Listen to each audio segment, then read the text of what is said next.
Here's what's coming up on The World Today. Sri Lanka's Prime Minister is elected president by the country's parliament.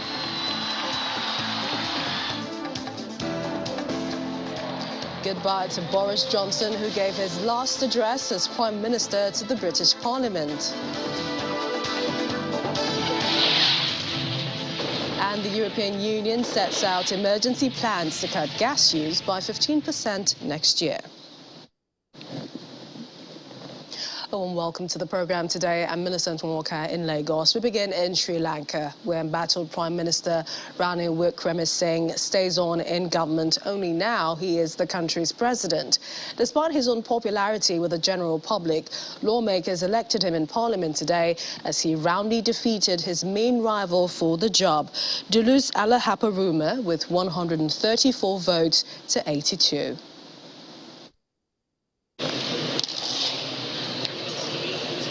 It's Wednesday, July the 20th, and Sri Lanka's parliament had one important task before them: to elect the country's next president, after Gotabaya Rajapaksa fled the crisis against his government and invasion of his private and official residence by a crowd of protesters, fueled by the ongoing food and petrol crisis in the country with no solution in sight. Mr. Rajapaksa had handed over to this man, 73-year-old Ranil Wickremesinghe, his prime minister, making him acting president. In acting capacity, he announced to citizens on Monday that he had almost concluded negotiations with the International Monetary Fund, just a day after he had declared a state of emergency in the island nation. 2 days later, lawmakers vote him in as the new president, hoping he will pull the country out of a crippling economic and political turmoil. I announce that in accordance with the Special Provision Act of the 1981, Section 2, for the election of the president, Honorable Member of Parliament Ranil Wickremesinghe has been duly elected by Parliament by a simple majority as the 8th executive president of the Democratic Socialist Republic of Sri Lanka. The other main candidate, that's ruling party lawmaker Julius Allahaparuma, was more acceptable to the protesters and the opposition, but did not have any top-level governance experience. The 225-member parliament gave 134 votes to Ranil and 82 to Julius.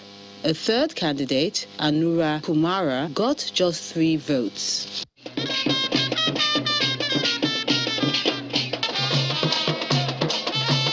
Out on the streets of Colombo, Ranil's supporters celebrated with song and dance. They also set off firecrackers when the election victory was announced.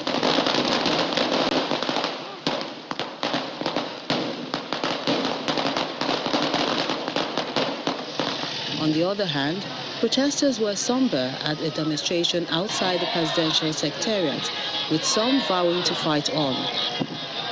It's a sad day, not just for the people of this country, but for the whole of the world, I guess, because it seems that the entire world is sort of accepting this most unethical manner of leadership, because this is someone who did not win an election.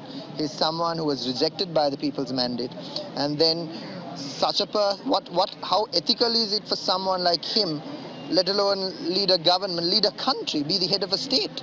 The ruling Sri Lankan party said the majority of their members had backed Ranil because of his economic credentials. A seasoned lawmaker, the 73-year-old is a 6-time prime minister who has been in Sri Lankan politics for 45 years. But he's strongly disliked by many in the protest movement, who view him as part of the political elite. Joining me now is former Permanent Secretary at the Nigerian Ministry of Foreign Affairs, Ambassador Joe Keshi. Ambassador Keshi joins me from Abuja. Thank you for joining me today. Thank you. Thank you for having me.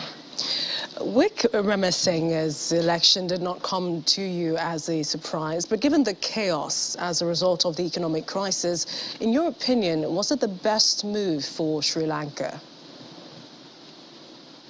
First, you have to understand that his party, the party of the ousted president, has the largest majority in parliament. So it was a foregone conclusion that he will be elected as president, irrespective of the fact that the people don't want him, and they believe that being a very close friend of the president, being a prime minister, that they all contributed to the crisis in Sri Lanka. And you also have to understand that the members of parliament did this out of what you can describe as enlightened self-interest. They all want one form of protection or the other, because there's no way you can separate the mismanagement, the corruption, and the rest from the government, and do not include members of parliament who oftentimes approve most of government's actions. So it was expected that he will win, but whether he will stay there long will depend on, what the protesters and what the people of Sri Lanka decide to do moving forward. And, the new president appears quite unpopular with the general public. Protesters still angered by this selection, and many wonder if protests will persist. But do you think that he can right the wrongs of leadership of the same administration the people had protested against? Shortly after the result was announced, he did say that the country had been divided on party lines, and the time is now to come to work together. Do you see anything changing? Look, he can if he wants to. This is where leadership is needed. He can if he wants to. And all he has to do is very simple. Find a way to solve the economic problems confronting Sri Lanka now. Make a pronouncement that he will bring all those who contributed to the crisis, that he will bring them to book. If he decides to do that, I'm sure that demonstrators will begin to have a rethink. And they'll probably give him a chance to see whether he can solve the particularly the economic problems of the country. So it will depend on how he really wants to approach the presidency, And by the way, from all indications, this same gentleman has been hoping that he would succeed the president one day. Now he has the opportunity. So it depends on whether he would align with the people and meet the people's aspiration, or whether he would continue one way or the other with the policies of the ousted, government, which of course was a government of the family of the ousted president and his cohorts. And in terms of, solving this economic crisis, how soon do you think they will begin to see some change if the people were to give him an opportunity, like you've just said? Look, it would take quite some time. Right now, they practically have no money to do anything. They have to negotiate with the World Bank, with the IMF. They have to seek some foreign assistance. And apparently, so far, negotiations between Sri Lanka and the IMF is not going too well, obviously because of the conditions. But this is a chance. I don't know how to put it very well for clarity. But Sri Lanka at this point in time has no choice but to swallow the pill. When you go to the IMF or, to seek for help, it's like going to a doctor. They prescribe medicines for you. You don't tell the doctor, I will take this medicine, I will not take this medicine. No. If they prescribe the drugs you should take, it might be very difficult drugs or drugs you don't want. But if you want to survive, you have no choice but to take those drugs. And that's where exactly Sri Lanka is today. They have to swallow the hard decisions that IMF, probably will present to them if they really want some relief. I see no other way, because the immediate help they need now is to be able to import substantially fuel to be able to import some food into the country and then get the system running again. Then they can do some internal reforms. Obviously, reforms will be necessary, to cut off all the corruption that has brought the country down. But if the protests should continue, if people are still saying no, that this is not who they want, this could also slow some of the ideas or plans that Sir Wickremesinghe might have for the country. Yeah, it's true. The demonstrations could continue, but I think that the problem with the demonstrations that it has no clearly, discernible leadership. It's a demonstration that has been organized by various groups, coalescing into one. If it has a leadership that was inspiring and motivating the people and telling the people that we need a complete and radical change, remove all the politicians, get them out, and if possible, have another election to elect a new set of leaders. But look, where they are now, this is probably the best option in order to bring pricing things, and hopefully the new president will make a radical departure from that of his predecessor who fled the country a few weeks ago. Yes, Gotabaya Rajapaksa, he fled the country and now in Singapore. He comes from a well-known family in Sri Lanka, a family that has been in power for a very long time. But people blame Gotabaya for the current crisis. But do you think he could ever return? You never say never. He could return, but it will take a very, very long time. And that would depend on not just this current president, but who is elected after to deal with the crisis and the perception and how long the people of Sri Lanka would, hold on to their anger against him. But for now, I think he's going to stay in Singapore or wherever he wants to go to for a very, very long time. Certainly, going back to Sri Lanka will not be his immediate. It's not something on his mind for now. He ran away to save his life, and he's not going to go back so quickly, when the crisis is still on. When things have improved substantially, or if they decide that they want to put him on trial, then they can seek for extradition, But I'm not sure that's what the new president will do. I think he will focus on trying to bring things back to normal. Import fuel, import food, and get the economy working again for the people. Once he can do this, he will survive his 2 years and possibly could win the next election because, again, his party has the majority right now in parliament. And finally, Ambassador Joe Keshi, what are the lessons to learn from the political crisis in Sri Lanka for the rest of the world? Oh, yes, of course. There are lessons from things like this, I think the first and possibly the major, lessons to be learned is that leaders should be very careful the way they manage their countries. When you allow corruption to thrive, when you allow mismanagement to thrive, when you allow your family and friends to occupy all the positions in the country and bring down the country down like this, certainly you can expect exactly what has happened. And by the way, a number of countries are similar to Sri Lanka. They are just lucky for either because they still have some resources, to manage. But at the end of the day, the most important thing is that leaders should focus on delivering goods and services to the people, and not to pull the people through such, awkward pains. If you look at some of the pictures coming out of Sri Lanka, or the news coming out of Sri Lanka, you feel sorry for the people.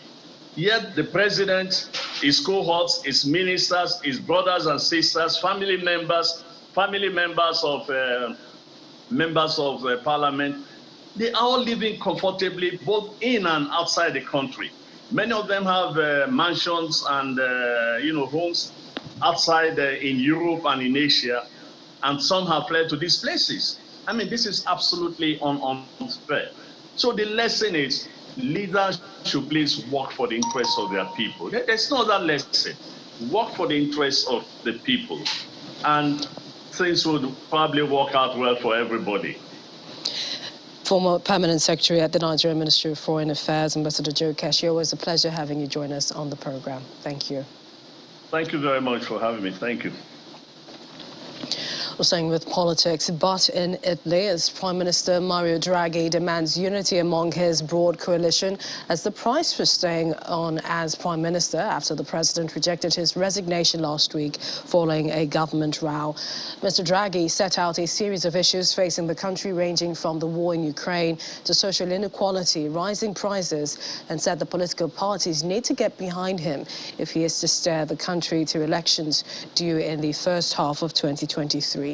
He had tendered his resignation last week after the populist Five Star Movement refused to back the coalition in a parliamentary confidence vote.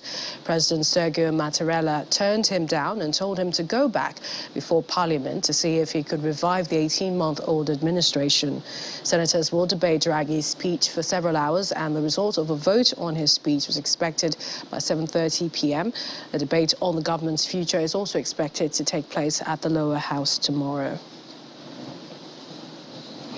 In the UK, Boris Johnson received a round of applause from members of his Conservative Party after he gave his last address to Parliament during Prime Minister's questions. Mr. Johnson was forced to resign this month after he dramatically lost the support of his lawmakers following months of scandals, including breaches of COVID-19 pandemic lockdown rules. Stick up for the Ukrainians, stick up for freedom and democracy everywhere. Cut taxes and deregulate wherever you can. I want to thank my right honourable friend, and I want to use the last few seconds, Mr. Speaker, to give some words of advice to my successor, whoever he or she may be. Number one, stay close to the Americans, stick up for the Ukrainians, stick up for freedom and democracy everywhere. Cut taxes and deregulate wherever you can to make this the greatest place to live and invest, which it is. I love the Treasury, but remember that if we'd always listened to the Treasury, we wouldn't have built the M25 or the Channel Tunnel. Focus on the road ahead. Focus on the road ahead, but always remember to check the rear view mirror. And remember, above all, it's not Twitter that counts. It's the people that sent us here. And yes, the last few years have been the greatest privilege of my life. And it's true that I helped to get the biggest Tory majority for 40 years and a huge realignment in UK politics, Mr. Speaker. We've transformed our democracy and restored our national independence, as my right honourable friend says. I've helped to get this country through a pandemic and helped save another country from barbarism. And frankly, that's enough to be going on with. Mission largely accomplished. For now, I want to thank you, Mr. Speaker. I want to thank all the wonderful staff of the House of Commons. I want to thank all my friends and colleagues. I want to thank my right honourable friend opposite, Mr. Speaker. I want to thank everybody here, and hasta la vista, baby. Thank you.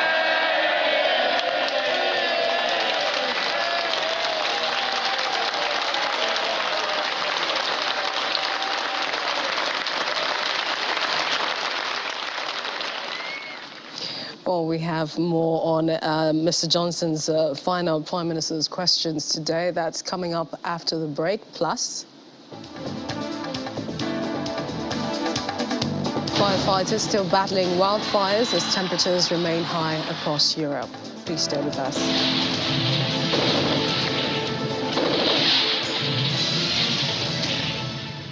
Welcome back, and it's more on Mr. Johnson's final Prime Minister's questions today. And for one last time, he defended a government he has led over the last 3 years. As my honourable friend is this week, Mr. Speaker, probably, certainly, will be my last PMQs from this dispatch box, or any other dispatch box. Mr. Speaker, this morning I had meetings with ministerial colleagues and others, and in addition to my duties in this House, I will have further such meetings later today. We now come to the Leader of the Opposition, Keir Starmer. Can I start by saying to the Prime Minister that I do know that the relationship between a Prime Minister and Leader of the Opposition is never easy. and this one's proved no exception to the rule. But I would like to take this opportunity to wish him, his wife and his family the best for the future. Prime Minister. Mr. Speaker, I'm not following this thing particularly closely, but my impression is that there's been quite a lot of debate already, and I think the public are having an ample opportunity to view the talent, Mr. Speaker, that any one of which, as I say before, like some household detergent, would wipe the floor today. So what about his Foreign Secretary? She was withering about the government's economic record. She said, again, her words, here they are, if Rishi has got this great plan for growth, why haven't we seen it in the last 2.5 years at the Treasury? Actually, Mr. Speaker, I think everybody would agree that what you saw in the last 2.5 years was because of the pandemic, the biggest fall in output for 300 years, which this government dealt with and coped with magnificently. By distributing vaccines faster than any other European government, faster than any other major economy, which would not have been possible if we had listened to him.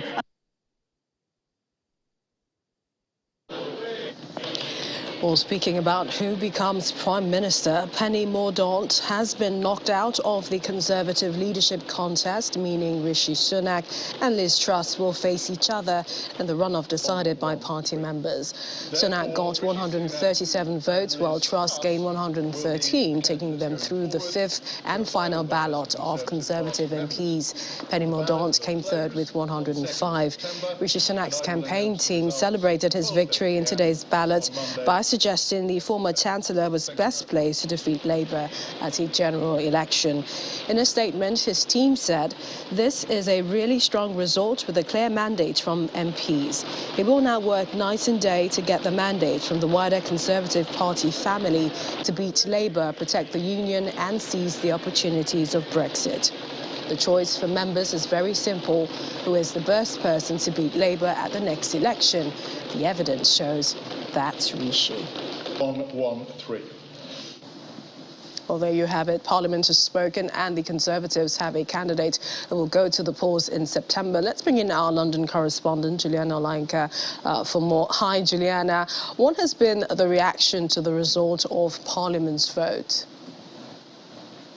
Good afternoon, Millicent. I would say mixed. I think it's been an extraordinary couple of weeks, hasn't it, since Prime Minister Boris Johnson was forced into a resignation. We have the final result, which is the former Chancellor of the Exchequer, Rishi Sunak, battling it out with the current Foreign Minister, Liz Truss, and it is going to be a very close race. According to YouGov and the latest polls, Rishi Sunak is the underdog, which is a surprise because, of course, he has been the front runner amongst votes for Conservative MPs. But as was just explained by Sir Keir Starmer in the track you played, Rishi Sunak is thinking of going around the country during this campaign, talking about plans that he wants to use to turn the economy around. But of course, it was under his watch that we got into the worst cost of living crisis in a generation. So I think it is going to be difficult. It has been a pretty tumultuous battle. It started off with 11 candidates, swiftly whittled down to the final 8. There were a couple of pretty cringeworthy televised debates where Conservative MPs were ripping shreds out of each other. It didn't appear to go down too well with members of the public as well as senior Conservative members, which is why a final debate was cancelled at the last minute, because it didn't make sense that you were trying to go to the public, showing that you were a united party, but then you were stabbing each other's in the back. So as I have explained to Amarachi over the past couple of weeks, this system is very convoluted. What we're expecting now is the campaign for these two candidates to kick off almost immediately. Parliament is in a summer recess. However, the 165 to about 170,000 Conservative paid-up party members will receive their ballots on the 1st of August. So from the 1st of August, they will be able to vote for either of the candidates online or via post. However, we do have a Royal Mail strike coming in the next couple of weeks, so there are some fears about that. During this time, there will be a BBC debate taking place on Monday, I believe, and various hustings across the country, which will be available to watch online. The postal vote or the online vote will close on the 2nd of September, and then on the 5th of September, the new Conservative Party leader and the new Prime Minister of the United Kingdom will be announced.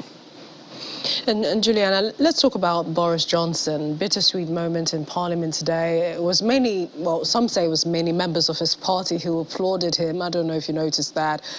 What happens now? Who's leading this government?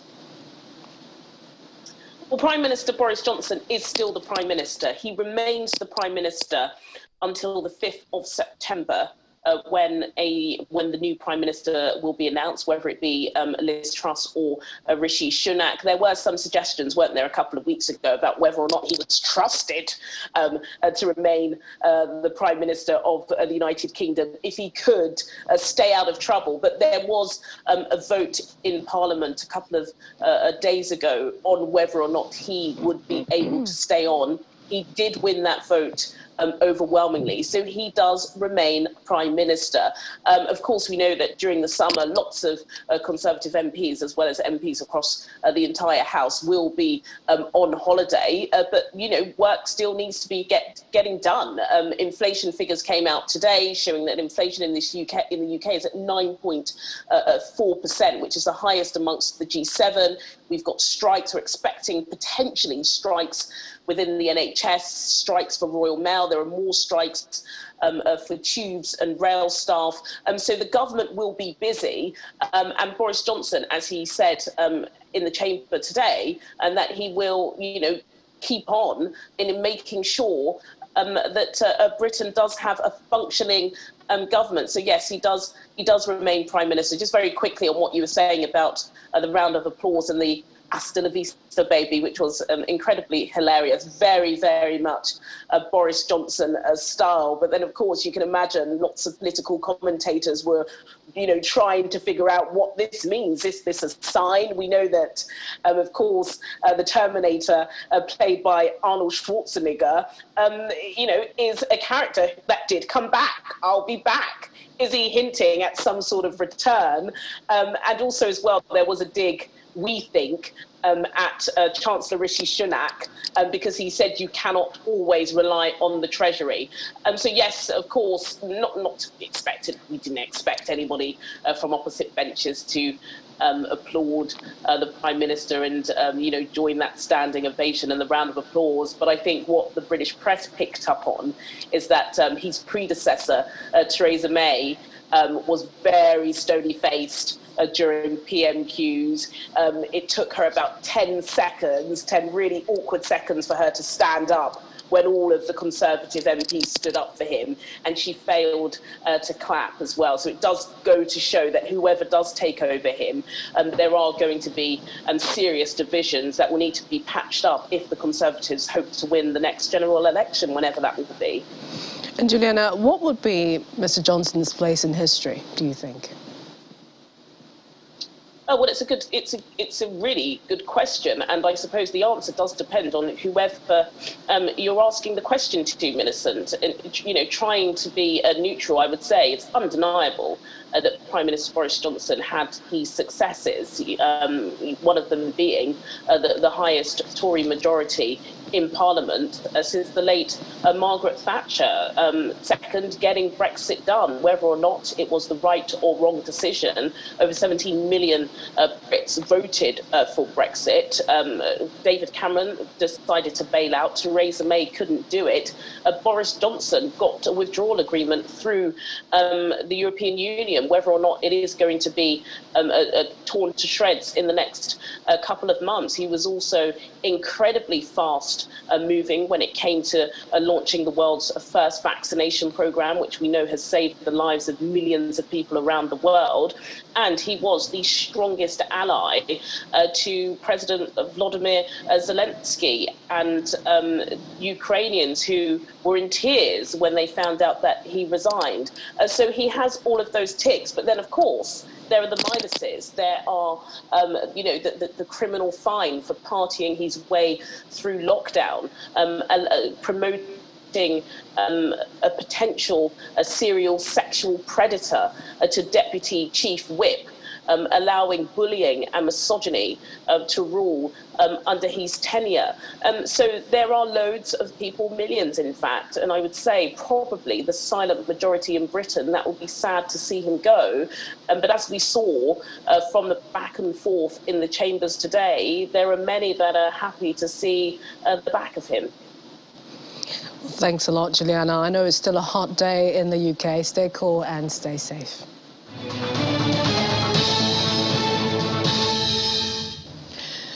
We switch to day 147 of Russia's invasion of Ukraine, beginning with the European Union, which has set out emergency plans for countries to cut their gas use by 15% until March, warning them that without deep cuts now, they could struggle for fuel during winter if Russia cuts off supply. European Commission President Ursula von der Leyen made the comment at a news conference following a meeting of the Commission today. Europe is racing to fill its gas storage ahead of winter and build a buffer in case Moscow further restricts supplies in retaliation for European support of Ukraine following its invasion. A dozen EU countries are already facing reduced Russian deliveries, and EU officials say a full Russian gas halt is likely. The proposal would enable Brussels to make the target mandatory in a supply emergency if the EU declares a substantial risk of severe gas shortages. The regulation needs approval from a reinforced majority of EU countries. EU country diplomats are set to discuss it on Friday with the aim of approving it as an emergency meeting of countries' energy ministers on the 26th of July.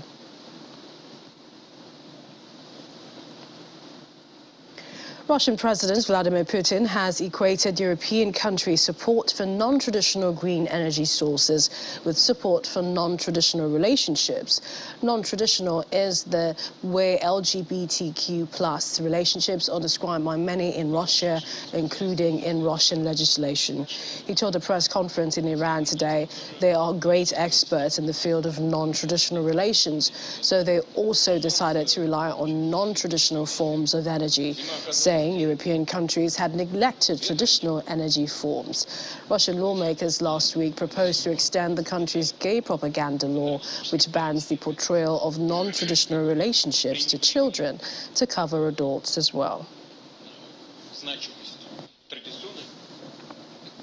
And scrutiny continues by the Ukrainian President Volodymyr Zelensky on his government's personnel, as he says he has dismissed a deputy head of the Domestic Security Service, the SBU, and appointed a number of new regional heads of the security outfit.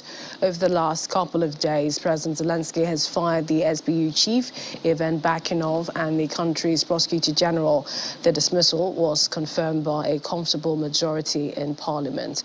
In a statement published on Telegram minutes before his dismissal was confirmed, Bakanov said miscalculations had been made during his tenure, but that he was proud of his record. The head of Zelensky's political faction said Irina Venediktova had also been voted out as prosecutor general. After the vote, ruling parliamentary party leader and close Zelensky ally David Arkamia wrote on Telegram that Venediktova remains in the team and implied that she was due for a diplomatic posting. fighting. In his nightly address, President Zelensky said the past 24 hours had seen a lot of dead and a lot of wounded after Russian strikes in a number of regions in the east of the country. Стріляли прикордонні райони Сумщини, на захопленій Запорізькій АЕС та в Енергодарі нові факти терору. And President Joe Biden and First Lady Jill Biden both welcomed Ukraine's First Lady Olena Zelenska for a visit ahead of her address to Congress today. Zelenska embraced Joe Biden and received a bouquet of flowers from President Joe Biden, who met her vehicle outside. Afterwards, the two women and delegations from both countries sat down for a meeting in the White House Blue Room. Joe Biden had made a surprise visit to Ukraine, which Russia invaded earlier this year in May, visiting her counterpart in a school that was sheltering displaced Ukrainians. When she came back, she said she had spoken to her team about helping address mental health issues for mothers and children who have suffered atrocities.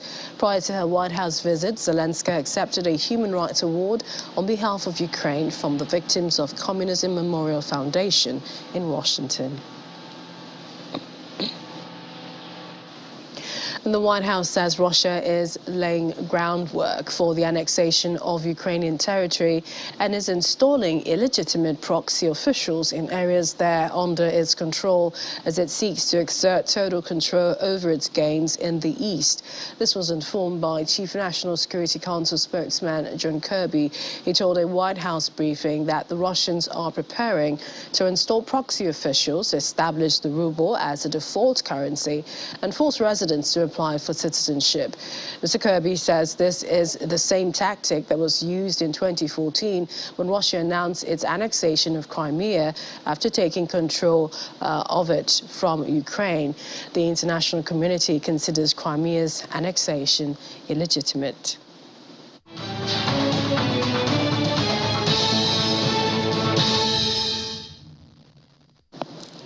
And away from Russia's invasion of Ukraine, temperatures in Europe are still high and firefighters get battling wildfires across the continent. Temperatures have soared as high as 40 degrees Celsius in the UK, which is normally used to milder climates. Germany recorded its hottest day of the year so far, while Portugal raised its death toll after days of excess heat. Heat waves have become more frequent and more intense and last longer because of human-induced climate change. Wildfires have come to characterize summers across Europe, and now with the heat wave, it becomes even worse. Here in Greece, homeowners use garden hoses, shovels and buckets to save their property and possessions from the flames engulfing neighborhoods around Mount Penteli, which consumed cars, houses and buildings. My house is being burned right now. The firefighters have already done what they could do. We gave them the keys to open and go inside the house to seize the fire, but it was very strong and it went across the house and then inside the house, and it's being burned. It has been burning for I don't know how much time now. Public and commercial buildings and a private school also suffered damage, and a hospital was evacuated along with the region's residents.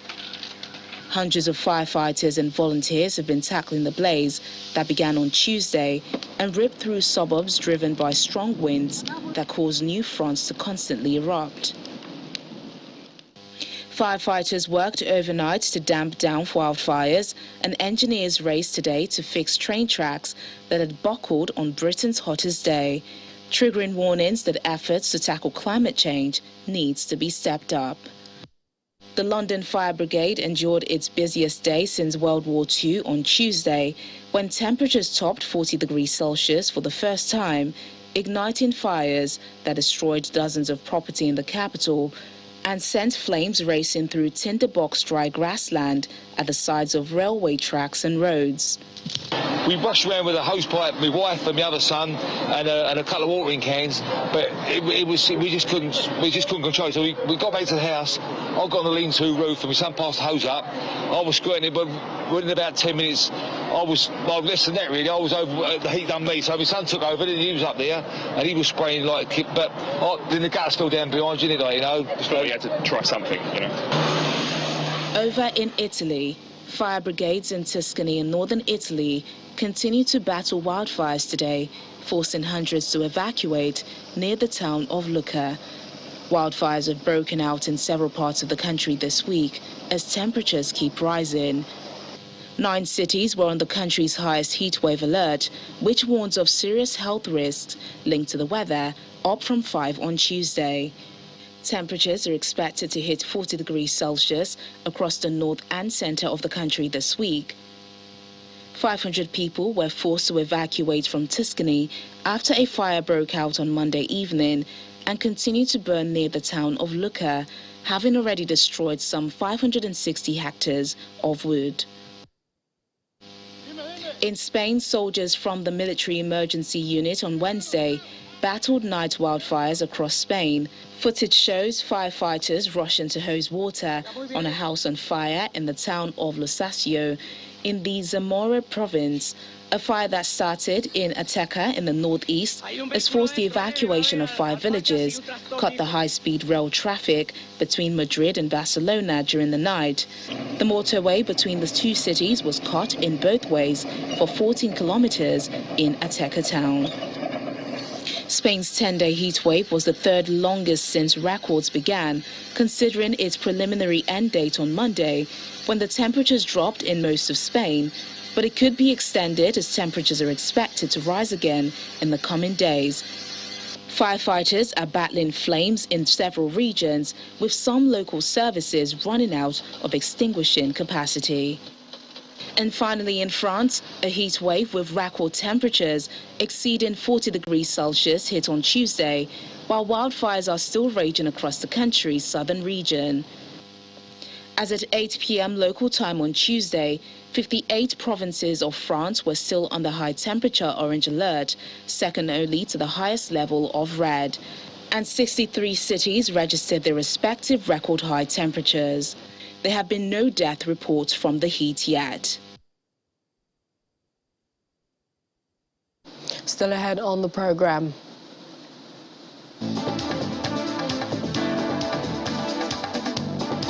We're back in Ukraine shortly. She has at least 100 cats under her care. We meet the woman known as Cat Lady, saving cats and kittens in the neighborhood. French President Emmanuel Macron has called for a relaunch in a political dialogue to achieve peace in the region surrounding Israel and the Palestinian territories today, as he welcomed the leader of the Palestinian Authority in Paris. Mr. Macron and Palestinian leader Mahmoud Abbas held hands as they entered a conference room in the Elysee Presidential Palace, where they were slated to have a one-on-one meeting to discuss security in the Middle East, where violence and tensions have flared up again recently. President Macron also said France remains ready to aid Palestinians to prevent food insecurity brought about by the conflict in Ukraine. Abbas's Paris visit comes after a trip made last week by United States President Joe Biden in the West Bank, during which he pledged not to give up efforts to end the decades-long Israeli-Palestinian conflict, though he offered no new proposals to restart the stalled political dialogue between the two sides. Abbas said he counted on Macron to push for efforts to restore peace and find a just solution to the stalemate. Former Trump advisor Steve Bannon exited his contempt of Congress trial Tuesday, telling media Trump won, Joe Biden is illegitimate. In Tuesday's proceedings, a federal prosecutor told jurors that the prominent former presidential advisor to Donald Trump decided he was above the law in defying a subpoena from the Congressional Committee investigating last year's attack on U.S. Capitol. The prosecution and defense delivered opening statements after jurors were selected in the trial, with the government's first first witness then testifying. Evan Karkoren, a lawyer for Bannon, said in his opening statement that Bannon did not ignore the subpoena and, in fact, engaged with the committee in the belief that it would negotiate with his attorney and that its deadlines were not fixed. They were flexible. The 68-year-old Bannon has pleaded not guilty to 2 misdemeanor counts of contempt of Congress brought after he declined last year to provide testimony or documents to the Democratic-led House of Representatives Select Committee. He's too... Hey, thank you all. Look, it's very simple. Benny Thompson sent a staffer over here. Where is Benny Thompson? We subpoenaed Thompson, and they're hiding behind these phony privileges. Benny Thompson and the entire committee. We subpoenaed them, and they dodged it. They had a staffer up here today. He sent a staffer over. He's too gutless to come over here himself. He's made it a crime. Made it a crime. Not a civil charge of wanting my testimony, but a crime. And he didn't have the courage or guts to show up here, and he sent a staffer. I challenge Benny Thompson today to have the courage to come to this courthouse. If he's going to charge somebody with a crime, he's going to be man enough to show up here or send somebody like Shifty Shift or Fang Fang Swalwell. Or send Liz Cheney, send somebody in the committee that has the guts to come here and accuse somebody of a crime. It is outrageous. And for them to sit there and try to get a complete hearing and they won't bring in any testimony about FBI involvement, any testimony about DHS involvement, any testimony about any other involvement, and what's driving this. The total and complete illegitimacy of Joe Biden. Trump won. Joe Biden's illegitimate. You can't govern this country if you're not looked at as legitimate. This is why no head of state in the world treats him with any respect. This is why the Chinese Communist Party treats him with no respect. This is why the Saudis embarrass him and humiliate him while he's over there with the fist bump. You don't do that to a legitimate president of the United States. We have a constitutional crisis in this nation right now, and they're charging me with a crime. Have the guts and the courage to show up here and say exactly why it's a crime. Benny Thompson is a total, absolute disgrace, and this show trial they're running is a disgrace. Thank you very much. What role does Mike Pence play in all of this? Away from the United States, Australia's Agriculture Minister Murray Watt says viral fragments of foot and mouth disease were detected in meat goods that came into Australia recently from Indonesia and China. Following an outbreak of the disease in Indonesia, travellers arriving in Australia from Indonesia will now be asked to walk across sanitation foot mats at international airports. The latest measure to ramp up Australia's biosecurity measures, the government says. The mats will contain a citric acid solution designed to dislodge any dirt from the sole of the shoe and cover it in the acid. Foot and mouth disease is a highly contagious animal disease that affects cattle, sheep, goats and pigs, but does not pose a threat to humans. Government modelling projects a widespread foot and mouth outbreak in Australia would have an estimated direct economic impact of around $80 billion.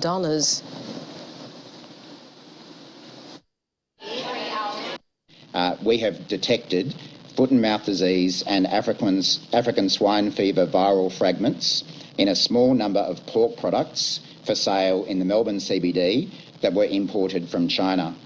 And in addition, several other pork products for retail sale have tested positive for African swine fever viral fragments. Now, I want to emphasise this does not pose a threat to human health, and importantly, despite this, Australia does remain foot and mouth disease free. This is the first time that I'm aware of that they have been discovered in a retail setting. But again, I want to assure people that our systems have worked. We have monitored this. We have undertaken surveillance operations, and these products have been found, tested and now seized. And we're taking further action to investigate how these products came into the country in the first place. And it's quite likely that prosecutions will occur, certainly if any offences have been committed. And that's because if foot and mouth disease does get into our country, it would be devastating for our livestock industry. You've probably seen the estimates in the order of $80 billion that it would wipe off the national economy. So it is in all of our interests to take this disease seriously and do everything that all of us can do to keep it out.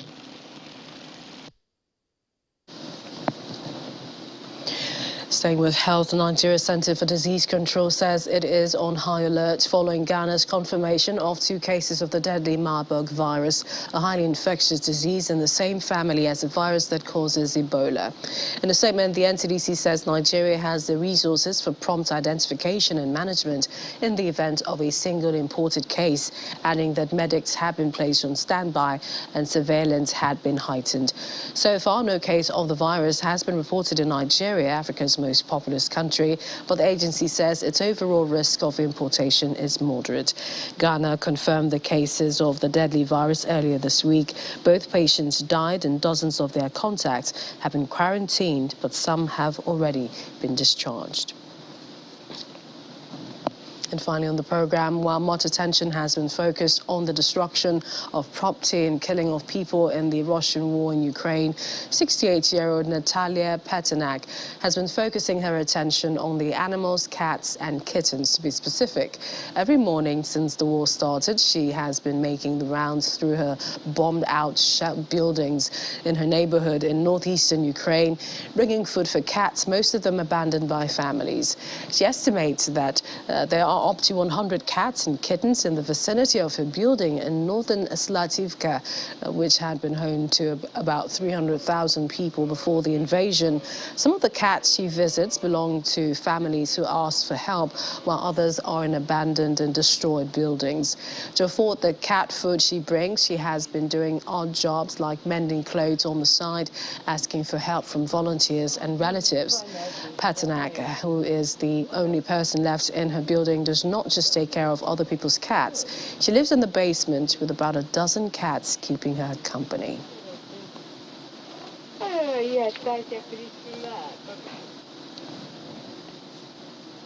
Remarkable. And that's it on the program. Thank you for watching. I'm Millicent Walker. You can watch this episode and more episodes of the program on our YouTube channel. Thanks again.